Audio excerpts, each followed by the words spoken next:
Hey, my Sagittarius friends, welcome to my YouTube channel. My name is Teri Hunter. I'm an intuitive astrologer, and I'm here today to talk about some of the planetary activity that's going to take place in 2023 and how it might directly affect you.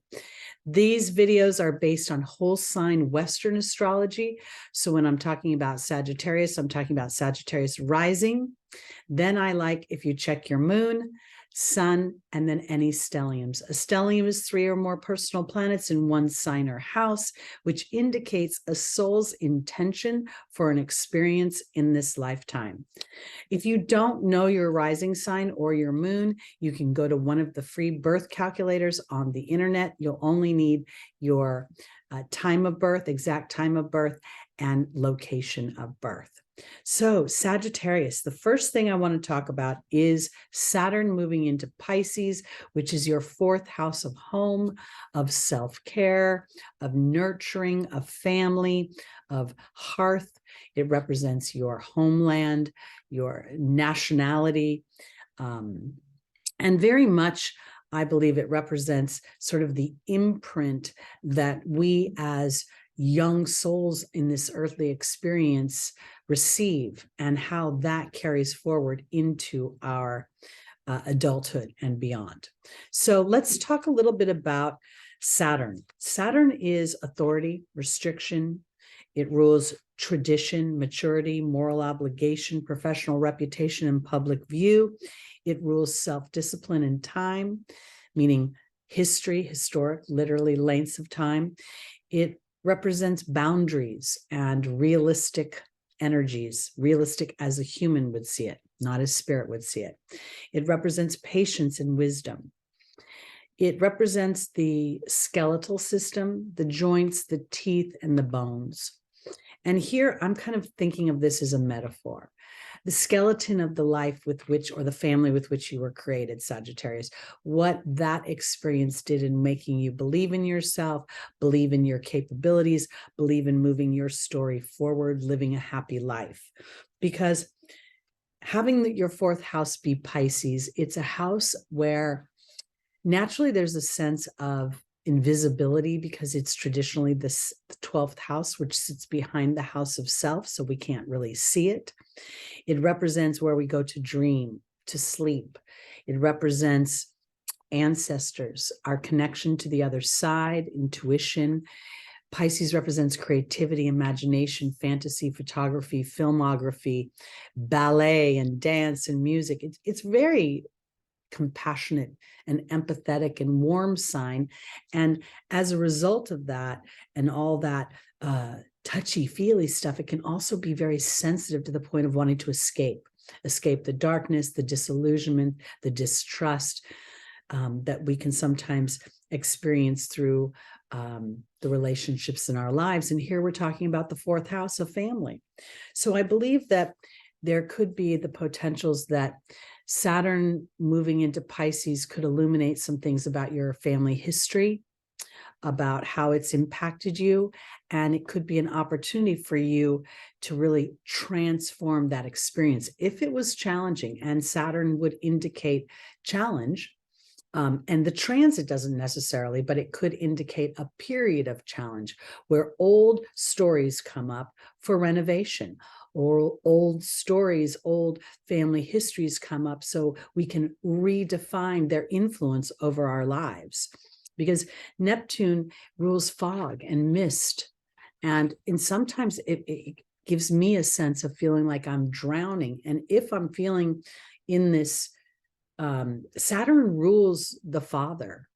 So there could be some opportunities for you to revisit the paternal energies in your life, how they have either supported you or maybe limited you, and now open up those boundaries to rewrite a new story. I really believe that Saturn has evolved throughout the ages and wants us to live happy lives, but part of that is having the tenacity to pursue those lives beyond our ability to see the viability of that or to see the result of that.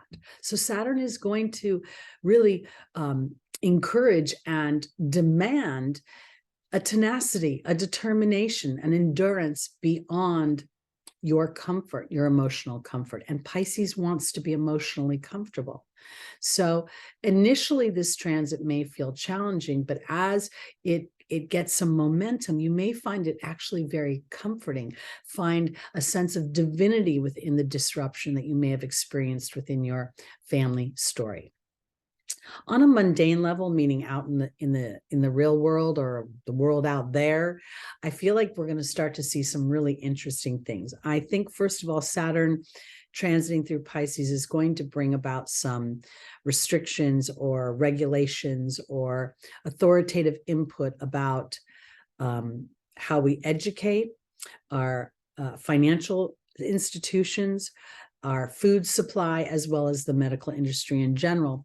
Pisces rules hospitals, it rules research labs, it rules places we spend time alone, where we dream.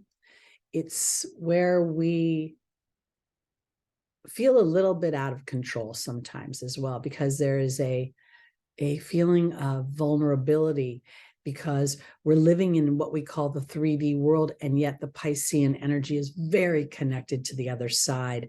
And this can in some ways bring conflict. So if indeed these Saturn's energy on a global level, on a communal level, creates more restrictions, and this creates distrust or even disillusionment, it is a necessary dynamic in order to support balance. So I would encourage you to enjoy meditation, to spend time in nature. The fourth house rules the oceans by nature. So spending time near water, even taking a salt bath or putting your feet in salt water may help this experience for you. I also believe what we're going to see is our oceans being explored more. I think we're going to see a building of structures out in the ocean to sustain human life, to allow for exploration and discovery. I think we're going to find ancient civilizations discovered and more detail about how they lived their lives. I think we're going to find more pirate ships and ships that traveled across the seas in ancient times, in the way of exploration, but also in the way of throughout history, people had to get on a ship in order to come to America to live the American dream. So I think what we're going to see is more evidence and historic detail about those journeys and how those journeys supported where we are today. I think we're going to really see and get confirmation about life outside of the earthly experience. And I think that's going to come from the exploration of the oceans as well. Ultimately, Saturn's journey through Pisces is offering a mastery of spirituality, an ability to show devotion in the building of our dreams. And if that dream is to have a loving family, because the fourth house rules family, then I would keep my eye on the prize. And regardless of outside conditions, I would continue to focus on what it is I want to experience. And then what you'll start to see is spirit bringing those dynamics into your 3D world. We are going to see Pluto tipping its toe into your third house of Aquarius. The third house naturally rules our siblings, our school age experience, meaning when we're in grammar school, maybe junior high, our teammates, workmates. The third house naturally rules what we think, what we speak, what we teach. It's all about short bits of information. It moves very quickly. Pluto in Aquarius is going to start to speed up the digital age. We're going to see more and more platforms of technology offering autonomy. And when I say that, I mean, I think we're going to see more and more mechanical devices purporting and performing mundane duties. Back in, I think it was the 90s, I didn't look this up, they started implementing automatic teller machines at the bank. So you didn't have to go in and talk to a human, but rather just make your deposit or get a withdrawal through the ATM. We started seeing the iRobot to vacuum our floors. So I think we're going to see a lot more technology implemented into our everyday lives, taking care of some of those activities. I think Pluto is going to unearth again, maybe Pluto's going to be at the 0 degree for the whole time that it's in Aquarius. And again, it's just tipping its toe.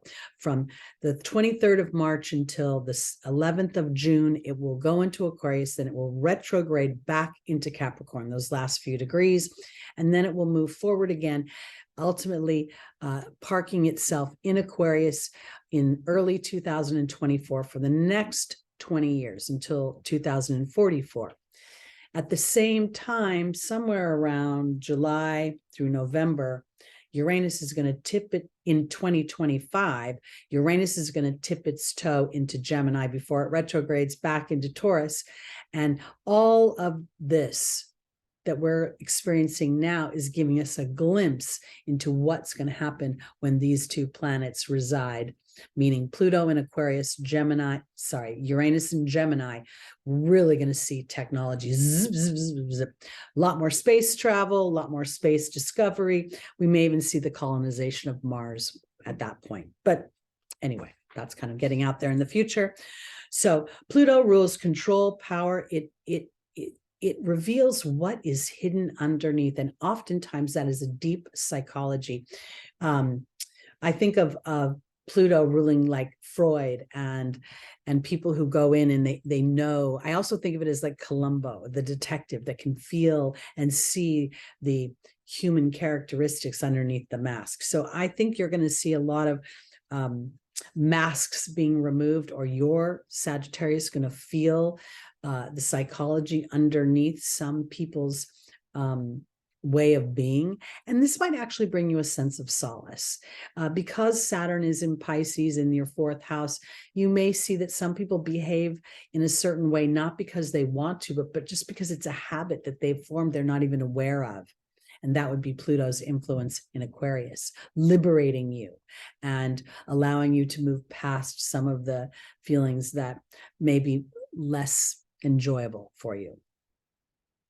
I think in general, we're going to see more platforms that allow us unique expression on the internet, or even maybe there'll be something new that's not called the internet, or maybe there'll be a second version of the World Wide Web, but we're going to see a lot more opportunities to make ourselves visible and to contribute to the collective. We are going to and then finally, I think what we're going to start to see with Pluto entering Aquarius is more and more people really anchoring in on the idea that our thoughts are things, and that our thoughts are like magnets that attract dynamics to us to offer us choices, which then offer us experience of empowerment or disempowerment. So I think this is very powerful. I think it's going to help bring forth our soul tribes and give us a sense of community. And maybe this is where that 3rd house gets revolutionized for you, where rather than being stuck in sort of a mercurial, and I want to say this sort of quick, stopping and floating around, because 3rd house is naturally opposing your natural 9th house of Sagittarius.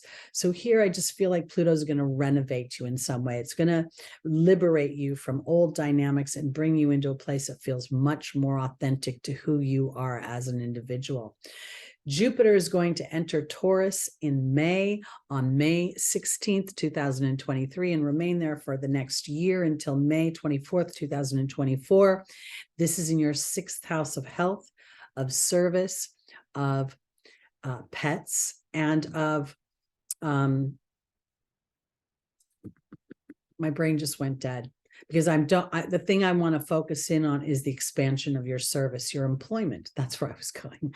I'm sorry.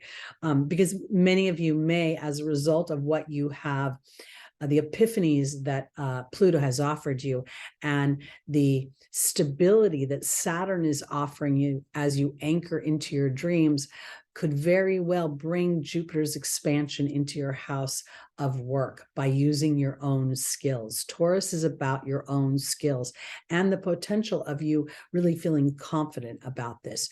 Jupiter is your natural ruler. It brings bounty, good luck, wealth, faith in yourself, and a very strong connection to the other side. You may also inadvertently find yourself endeavoring higher levels of education to support your work environment or your mental health. I'll put it that way. Because I think our mental health is directly related to our viability and how we feel purposeful and valuable on the planet. So I think that's going to be super powerful for you. It's going to bring in general this feeling of expansion and of self-reliance and of sustainability. It's going to support, Jupiter is going to support services and products that support the earth and sustain the health of the earth. We're going to see Jupiter supporting a re-examination of our family and our family values and how that affected us. And we're already seeing Saturn doing that in your 4th house and Pluto offering you this in your 3rd house, because the 3rd house represents our siblings. And, you know, sometimes those relationships have a strong influence on us for both the positive or its opposite. And then finally, what I think we're going to see is an expansion of opportunities to make money and to bring resources because of my efforts and my viewpoint. And that's going to support the idea of home and comfort and security. I feel in general that people are starting to rewrite the idea of what home means to them. And rather than it being a structure, it's going to be a vibration, a frequency, a feeling. And Sagittarius has a really beneficial, and almost every single person I've ever met with a strong Sagittarius influence is super, super nice, and they're really just fun people to be around. So I think that part of the Sagittarian energy is going to start to feel more palatable to you, and I think that's going to also support your ruling planet in your house of service to bring bounty through your work. And then finally, for Sagittarius, we're going to see the nodes shift to the Aries Libra axis. This is where the South node will be in your 11th house of networks, and the North node will be in your 5th house of creativity and self-expression. So here, what we're going to see is from July 18th, 2023 until January 12th, 2025, a real opportunity to repeatedly and continually look at how you're showing up in the respect of, I think of the South Node as asking me to be egoless in my endeavors. So yes, there is a feeling of loss, because sometimes if I'm not aligned to a situation, I've got to let that situation take a back seat in order for me to truly thrive in the avenue or the lane I want to be in. So here, I think the South Node going through your 11th house of Libra is sort of asking you to see if you're willing to be a little disruptive, meaning Libra is always about harmony and peace. And sometimes in that harmony and peace, they're literally acquiescing to an imbalanced situation because they don't want to confront it. So this isn't about confrontation necessarily. It's just about maybe some of the people in your life may be used to you being very agreeable. And in this moment, you're not necessarily agreeing with them because your 5th house of creativity with the North Node being in Aries is about you expressing yourself. Now we talk about the 5th house is about self-expression, fun, romance. And the North Node has a Jupiter energy to it. It's expansive. And in some ways it's ravenous for that experience. So I really feel like this is a period of time, 2023 for Sagittarius, that is teeing up an opportunity to reconcile the more challenging experiences you've had historically through your family dynamic, and how that, not only how you were perceived there, but how you perceived others within that dynamic. And now you're going to unleash yourself from any shackles and allow yourself an opportunity to truly go where no man has gone before. Sagittarius rules the connection to the angelic realm. It rules these broad concepts of who am I, what is my value, why am I here on the planet? And this next year or so, I think, is going to help you really hone in on that for yourself. And that is going to tee you up for experiences in 2024, 25, and 26 and beyond that you can't imagine right now, because the combination of your bravery to individualize your wants and desires, what you find fun and exciting and entertaining and pleasurable, that energy is actually going to be something that more and more humans, through their soul's calling, will demand moving forward. And this is why Saturn in Pisces is going to appear to erode old structures that have actually victimized us to things that don't serve us anymore. So it's a really exciting time. It may feel a little disruptive in the beginning, because whenever we're stepping into energies we're unfamiliar with, we have a sense of trepidation. But if anybody is pre-wired to be able to handle that journey, it is Sagittarius. So enjoy the exploration of this deeper look into the imprint of where you come from and how it has formed you, and assessing whether or not that information is still relative and pertinent, or if you are ready to step into a foreign energy of who you are to you and how you want to feel in this life and in this experience. All right, Sagittarius, that's it for me for this video. I will be doing videos as we get up onto these planetary dynamics and their shifts. I'll be doing videos again that will go into deeper detail about it and how it'll affect you. But this will give you an opportunity to prepare and to be excited and to align. So I hope you will like, subscribe, comment, share. Please join me Sunday mornings live at 11 a.m. Pacific time for our weekly angel scopes. That's where we get the angels' advice for traversing the week ahead's transits. It's very exciting, and I'll be producing more content. So look for that. Thanks so much, Sagittarius. Happy New Year. Peace out.